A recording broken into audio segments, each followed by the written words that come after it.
কপালের ভাঁজ আর ক্ষিপ্ত চোখ মুখে সায়ান্ন হামিদের রাগ স্পষ্টভাবে ফুটে উঠেছিল। নিঃসন্দেহে ওর রাগ হবার কারণ ছিল। সকালের শো শেষ করে ব্রেকে কফি শপে এসেছিল সায়ান্ন। সেখানে এসে প্রথমে কামরুল, এরপর সাজকে চোখে পড়বে সেটাও ভাবেও নি। শুরুতে সাজকে দেখে ধরে নিয়েছিল সে হয়তো কামরুলের সাথেই দেখা করতে এসেছে। ওদের মাঝে সবটা ঠিক হয়ে গেছে হয়তো। সাজের বিয়ে ভাঙার অনুশোচনাটা কমে আসবে এই ভেবে সায়ান্ন বেশ কিছুটা খুশি হয়েছিল। কিন্তু ওর খুশি দীর্ঘস্থায়ী হয় না। কয়েক টেবিল পিছনে বসা ও কিছুক্ষণের মধ্যেই টের পায় সাজ কামরুলের সাথে দেখা করতে আসেনি, বরং ও কামরুলকে উপেক্ষা করতে চাইছে, আর কামরুল ওকে ছাড়ছে না। সাজ যখন অস্বস্তি নিয়ে বারবার দরজায় উকিঝুঁকি দিচ্ছিল, তখন সেখানে অভ্রকে দেখেছিল সায়ান্ন। বোনকে একা ছেড়ে বাইরে দাঁড়িয়ে ফোনে কথা বলছিল সে। সায়ান্নর মেজাজ খারাপ হতে সময় নেয়নি। ও এগোচ্ছিল অভ্রকে ডাকবে বলে, কিন্তু তার আগেই এই তিন ছেলের কথাবার্তা ওর কানে আসে। সায়ান্নর বুঝতে সময় লাগেনি সেসব কথাবার্তার উদ্দেশ্য ছিল সাজ।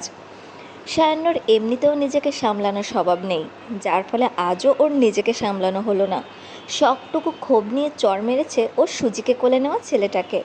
তবে সেকেন্ড 10 পার হবার পর বোঝা গেল কেবল চড় দিয়েও সায়ান্ন থেমে থাকতে পারছে না। মাঝের দাঁড়ানো ছেলেটার গেঞ্জির বুকের দিকটা খপ করে মুঠো করে নিল ও। টেনে একেবারে কাছাকাছি দাঁড় করালো নিজের।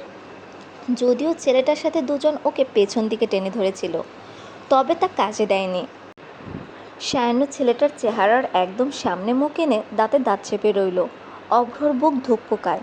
এখানে কি হবে তার আন্দাজ করতে পারছিল না ও, তবে ভালো কিছু হবে না এটা আন্দাজ করতে পারছিল।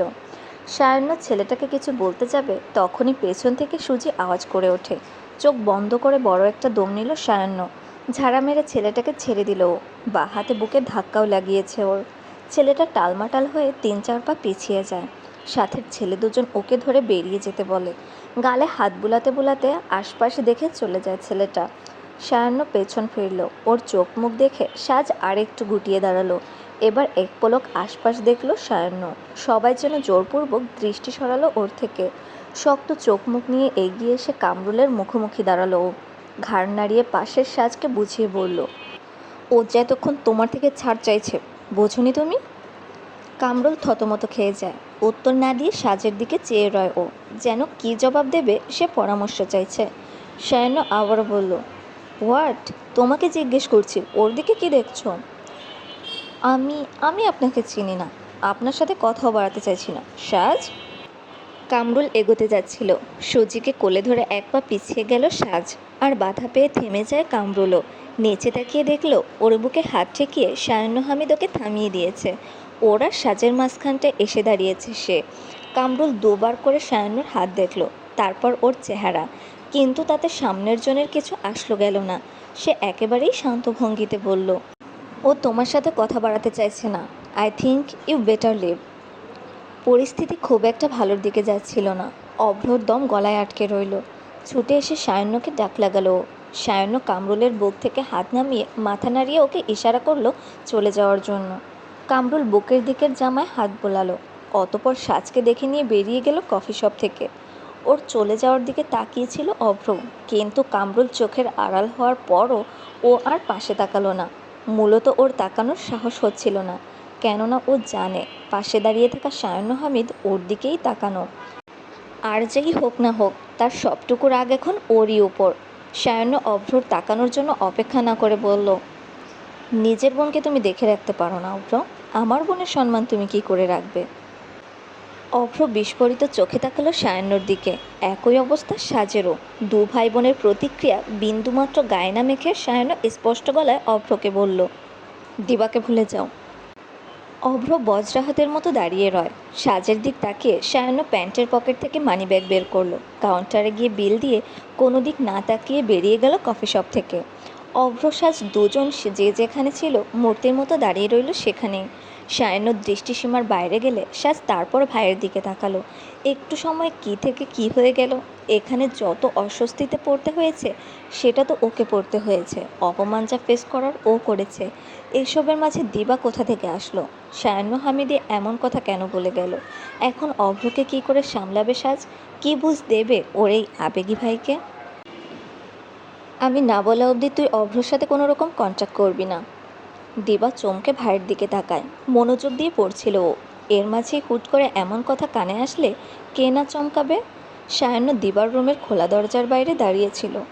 বোনকে তাকাতে দেখে ভেতরে ঢুকলো ও। আস্তে ধীরে এসে দিবার টেবিলের ওপর বসলো। দিবা বুঝলো ও ভুল দেখছে বা শুনছে না। সায়ান্ন ওর ঘরে, আর ওকে বলছে অভ্রর সাথে যোগাযোগ না করতে। তবে এহেন কথা বলে সায়ান্নর কোনো বাড়তি হেলদোল নেই। সে বোনের দিকে চেয়ে হাত ঘড়ি খুলতে খুলতে বেশ স্বাভাবিক ভঙ্গিতে বলল, তুই শুনেছিস আমি কি বলেছি? কেন বললি? তুই প্রেম করছিস জেনে আমি কিন্তু তোকে জিজ্ঞেস করিনি কেন করলি। ভাইয়ের দিক তাকেই দিবা ধপ করে বইটা বন্ধ করে ফেলল। বিকেলে মেসেজ করেছিল ও অভ্রকে, সে রিপ্লাই দেয়নি। আর এখন ভাইয়ের এমন কথা। দুম করে সিদ্ধান্ত ঘুরিয়ে ফেলার লোক সায়ান্ন হামিদ না। ভাইকে একটু চেনে বিধায় দিবার কোনো হিসেবই মিলল না। ও ভাবতে লাগলো অভ্রর দিক থেকে কি হতে পারে। সায়ান্ন এক পলক বইটা দেখল, আর এক পলক সামনে চেয়ারে বসে দিবাকে বলল, ডিসিশন ইজ ইয়োর্স। আমার কথা মানার জন্য আমি অবভিয়াসলি তোকে জোর করব না। আমার তোকে বুঝে আসে না ভাইয়া। আপাতত ফটোসিনথেসিস বোঝ। ভাইয়া, অ্যানালাইসিস তোর ছেলেবাজে নেই বোধ হয়। দিবার মাথার ঠিক মধ্যিখানে আঙুল দিয়ে আলতো করে চুলকে মুচকি হেসে বেরিয়ে গেল সায়ান্ন। ভাই চলে গেলে বেমুর দিবা টেবিলে কোনোই ঠেকিয়ে কপাল চেপে ধরল। সায়ান্নর কথাটা বলার কারণ বোঝে না আসলেও আন্দাজে লাগলো ওর। আজকে অভ্র কলেজ যায়নি। প্রথম সেমিস্টারের রেজাল্ট দিয়েছে ওদের। বরাবরের মতো দিবার রেজাল্ট ভালোই এসেছে, কিন্তু কাহিনী করেছে অভ্র। তার 2 বিষয়ে টেনে টুনে পাশ এসেছে।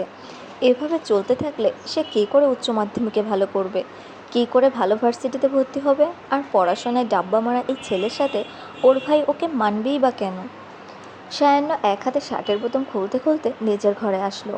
মোবাইল মানিব্যাগ বিছানায় ছুঁড়ে সোজা ওয়াশরুমে ঢুকে গেল। শাওয়ার শেষে মাথার ভেজা তোয়ালেটা ছুঁড়ে মারল বিছানাতেই। কাঁধ ঘুরিয়ে আড়মোড়া ছাড়তে ছাড়তে সায়ান্ন সবে বেলকনির দিকে পা বাড়িয়েছে, তখনই কানে আসে, তাই তো বলি, সামনের বিল্ডিংয়ের দোতলার মেয়ে দুইটা 2 দিন হলো এইটা ওইটা চাইতে আমাদের বাসায় কেন আসছে। সায়ান্ন বিস্ময়ে পেছন ফেরে। মিসেস সরোয়ার ট্রেতে 2 কাপ চা সমেত রুমে ঢুকলেন। হেসে মাথা দুলালো সায়ান্ন। এগিয়ে গিয়ে এক হাতে একটা কাপ, আরেক হাতে ফোল্ডিং চেয়ার টেনে বেলকনিতে চলে আসলো। মিসেস সরোয়ারও আসলেন চায়ের কাপ হাতে। সায়ান্ন রেলিংয়ে কাপ রেখে চেয়ার খুলে মাকে বসার জন্য নতমস্তিষ্কে হাতের ইশারা করলে প্রসারিত হাসির সাথে বসে গেলেন তিনি। সায়ান্ন চায়ের কাপ হাতে বিন ব্যাগে বসতে বসতে বলল, তো কী আবিষ্কার করলে? কেন আসে মেয়ে দুটো? এই যে আমার হ্যান্ডসাম ছেলেটা অফিস থেকে এসে খালি গায়ে বারান্দা বিলাস করে যে, এরই এক ঝলক ওরা দেখে ফেলেছে হয়তো। সায়ান্ন হেসে ফেলল। চায়ে চুমুক দেওয়ার শেষে মিসেস সরোয়ার হঠাৎ রুষ্ট হলেন। শাসনের ভঙ্গিতে বললেন, আমি সিরিয়াস সায়ান্ন, ওরা সত্যিই 2 দিনে 5 বার এসেছে এ বাসায়। ভালো তো, পুরনো বাসাটার মতো এখানেও তোমার ছেলের উপর মেয়েরা ফল করছে। এমন ডিমান্ডিং ছেলেকে নিয়ে তোমার গর্ব করা উচিত মা। তোর ডিমান্ডিং হয়ে লাভ আছে কোনো? মেয়েরা তোকে চাইলে হবে, তোকেও তো কাউকে চাইতে হবে নাকি? মানহাকে চেয়েছিলাম তো।